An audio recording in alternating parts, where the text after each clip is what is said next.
Hello again, and thank you for visiting our website, www.membersfirst.info. My name is Lydia Sabasto, and I'm running with the Members First team of Lydia Sabasto, Brian Watts, Christopher Ogno, Grace Cronick, Ken Blinn, Jean Nally, Ann Abel, and Denise DeRay in the 2009 AME general elections. Again, thank you for visiting our website and clicking on to this link. We originally had another video to put on this website, but in light of the recent attack on our contractual benefits, our jobs, and the slow reaction time of our current union leaders, we thought it best to address the recent uproar regarding Mr. Levy and union concessions or layoffs. On Friday, March 6th, our union president held an emergency meeting of all unit board members, delegates, and committee members. Our union president addressed Mr. Levy's attack on our union. Here are excerpts from that meeting. On Monday, March 2nd, at about 5 p.m., our union president received a call from Rick Brand, a writer for Newsday, asking her what she thought about Mr. Levy's union concessions. Our union president informed us that she was speechless. Speechless! How could anyone, never mind a union leader, be speechless? Mr. Levy attacked our contractual benefits in a contract that he agreed to. Speechless? Obviously speechless, because I have yet to read anything in Newsday from our union leader answering Mr. Levy. The meeting at AME on March 6 went on, and our lobbyist Pete Maringolo, hired by AME for a salary of over $50,000 a year, spoke. He said, and I quote, "People have given up raises to keep health benefits." But what Mr. Maringolo fails to remember is that our union gave up certain health benefits a few months ago, and we haven't gotten any raises. Our contract expired. And Mr. Maringolo said we should be fighting to keep what we have, not what we want. Yes, absolutely, we should be fighting. We should not be speechless. 2 days after our union president was called by Newsday, the article actually came out. Where was our union, knowing that this article was coming out?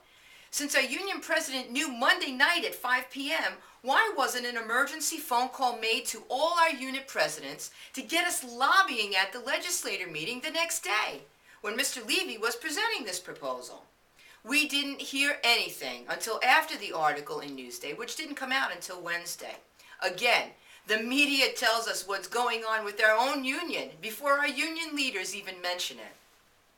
Our union officials called for a meeting on Friday. That's 4 days after this assault on our contractual benefits.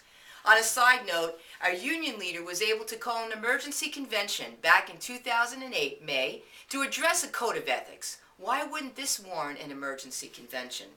Speaking of conventions, why weren't we made aware of the slashing of our health benefits at the last convention in November 2008, when our union president knew already the month before about the concessions, because she made the concessions to Mr. Levy in a letter in October 2008. Oh, that's right. Our union leaders were more concerned about getting absolute power at that convention. I'm getting off the track here. I apologize. Now we were at the meeting on Friday, March 6th, and our union leader said that she was speechless. But here's what we're going to do. First, we're going to offer notary public classes for all our members for free, well, actually paid for by our union dues. So in November 2009, we can lobby for candidates. How does that help us now when Mr. Levy's plan is to cut our benefits by April 1st? Or is this an April Fool's joke? April does come before November, doesn't it? The next thing we're going to do is make all union presidents captains so they can organize demonstrations. Unit presidents are already union leaders. What will we accomplish by April 1st by changing their names from unit president to captain? Our union president also wants to hit more airways and do more commercials. It's a great idea to get more commercials out so that the taxpayers know how beneficial AME members are to this county. But what will that accomplish by April 1st? What is our union doing to save our jobs now? As Executive Vice President of AME, why wasn't I called for an emergency executive board meeting on Monday night when the president found out what Mr. Levy was doing on Tuesday, the next day, at the legislators' meeting? Our president keeps saying, unity, unity, unity. But where is the unity? Shouldn't all issues be put aside for emergencies like this? We are are paying a public relations person about $35,000 a year. What is the game plan? Why didn't our president come into that meeting 4 days later, mind you, knowing her game plan? Perhaps her game plan was for the AME members to stop buying our own equipment and office supplies and to stop working at home and not getting paid for it. After all, that is what she did say that Friday night.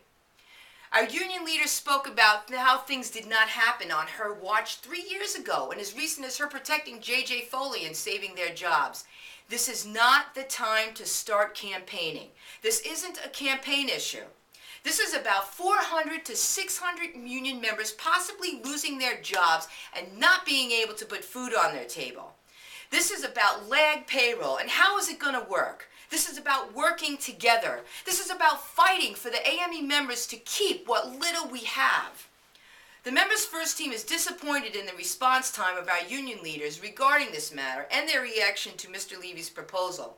By doing a PowerPoint presentation and calling Mr. Swazi and Mr. Levy dumb and dumber, or the Smothers Brothers, who, by the way, were excellent musicians, is not going to resolve anything, give us answers.